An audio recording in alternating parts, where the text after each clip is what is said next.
नमस्कार दोस्तों, welcome to story वाली अवनी। समय वो सिक्का है जो हर किसी को बराबर मिलता है, पर खर्च हर कोई अलग अलग करता है। जिसने इसे समझ लिया वो जीवन की दौड़ में आगे निकल गया, और जिसने इसे यूं ही बहा दिया उसे सिर्फ पछतावा ही मिला। आज की यह कहानी आपको पुराने ज़माने में ले जाएगी, उस समय में जब घड़ी हर घर में नहीं होती थी, जब लोग सूरज की चाल से दिन गिनते थे और वक्त की कीमत को सोने के बराबर माना जाता था।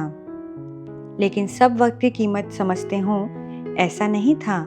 इसलिए यह कहानी एक ऐसे लड़के की है जिसने समय को हल्के में लिया, और समय ने ही उसे ऐसी सीख दी कि उसका नाम आज भी लोग मिसाल के तौर पर लेते हैं। बहुत समय पहले पहाड़ों की गोद में बसा एक शांत सा राज था। उस राज्य में बर्फीली हवाएं बहती थी, गायों की घंटियों में सुबह होती थी और शामें चिरागों की रोशनी से जगमगाती थी। उसी राज्य में रहता था आदित्य, एक 18 साल का युवक जो कि हंसमुख, मजाकिया और बेफिक्र। पर उसकी एक ही कमी थी, वह समय की कीमत नहीं समझता था। कभी काम पर देर से पहुंचना, कभी खेत में देर से पानी देना, कभी बाजार की चीजें देर से लाना, कभी दोस्तों के साथ घंटों खेलना।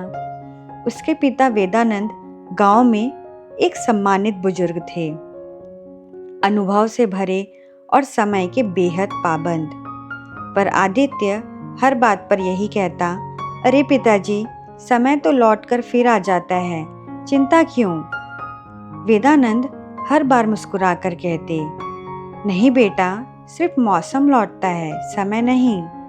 लेकिन कुछ बातें सिर्फ कह देने से नहीं, घटनाओं से समझ आती है, और आदित्य के जीवन में वो घटना आने वाली थी। सर्दी का मौसम था। राज्य के राजा वीरेंद्र प्रताप उस दिन फेरों पर आने वाले थे।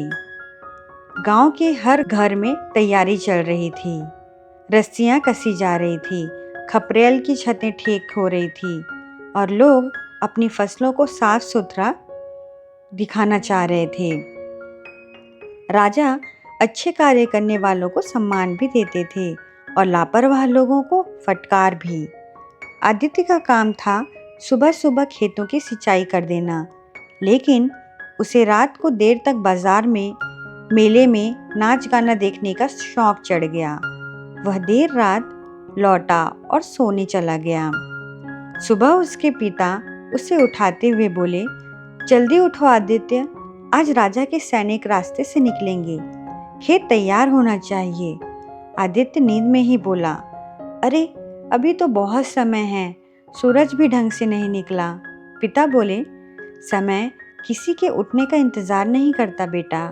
पर आदित्य ने उनकी बात टालकर कंबल ओढ़ लिया। जब तक वह उठा, सूरज सिर पर था, पानी कम था और खेत सूखे नजर आ रहे थे। उसी समय राजा के सैनिक आए। राजा स्वयं घोड़े पर थे।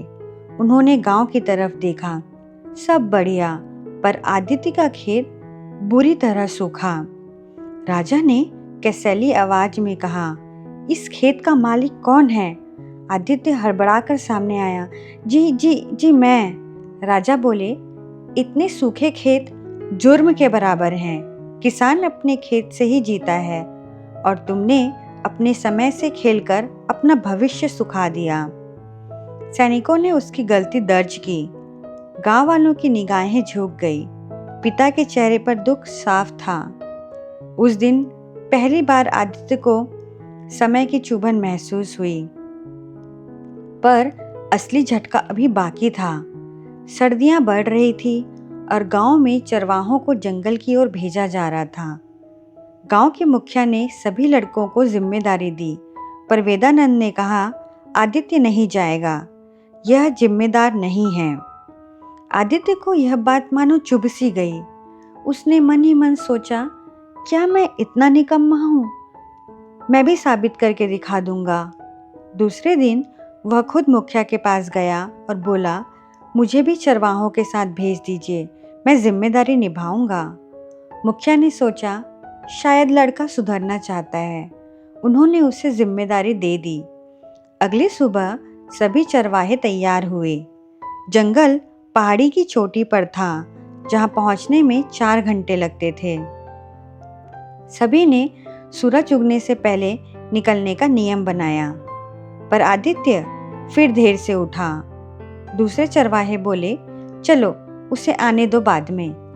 आदित्य घबराकर भागा, रास्ता गलत पकड़ लिया और जंगल के दूसरे हिस्से में पहुंच गया, जहां पेड़ बड़े, घना अंधेरा और जानवर भी ज्यादा थे। उसने सोचा 2 पल की देरी से क्या ही होगा, लेकिन वहां देरी नहीं, खतरा उसका इंतजार कर रहा था। जंगल में अचानक घना कोहरा छा गया। आदित्य को कुछ दिखाई नहीं दे रहा था। चारों तरफ सिर्फ सरसराहट, हवा की आवाजें और किसी जानवर की दबी दबी गुर्राहट। तभी उसने देखा एक घायल हिरन जमीन पर पड़ा है। उसकी सांसें तेज थी। आदित्य हिम्मत करके पास पहुंचा। हिरन के पैर में भाले सा गहरा घाव था। तभी झाड़ियों में भारी आवाज आई। एक बड़ा जंगली भेड़िया उस हिरन को खाने आया था। आदित्य का दिल धड़क उठा, पर वह चिल्लाया नहीं, बस अपने भीतर कुछ नया महसूस किया। अगर मैं समय पर आता तो बाकी चरवाहों के साथ रहता, तो मैं यहाँ अकेला ना होता। भेड़िया आगे बढ़ा। आदित्य ने झट से पास की मशाल उठाई और पूरी ताकत से भेड़िया को डराया। भेड़िया गुर्राता हुआ पीछे हटा और झाड़ियों में गायब हो गया।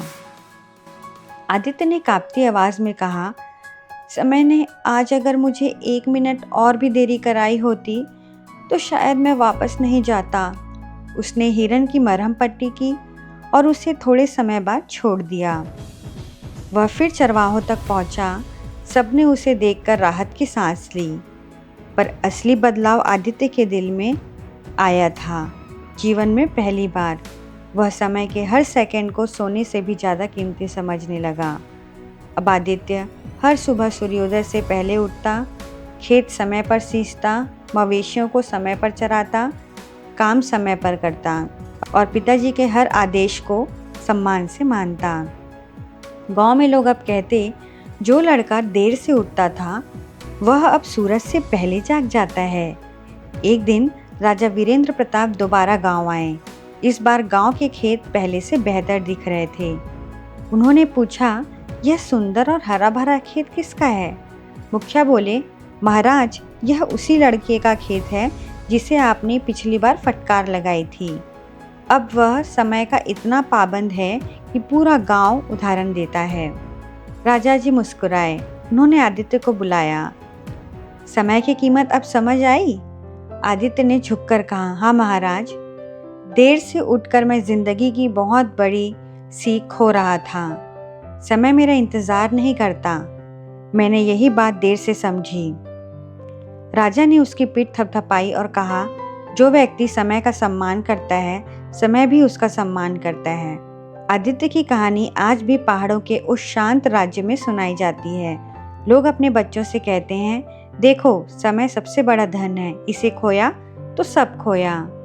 कोई नहीं जानता था कि एक लापरवाह मजाकिया लड़का एक दिन वक्त का सबसे बड़ा पहरेदार बन जाएगा।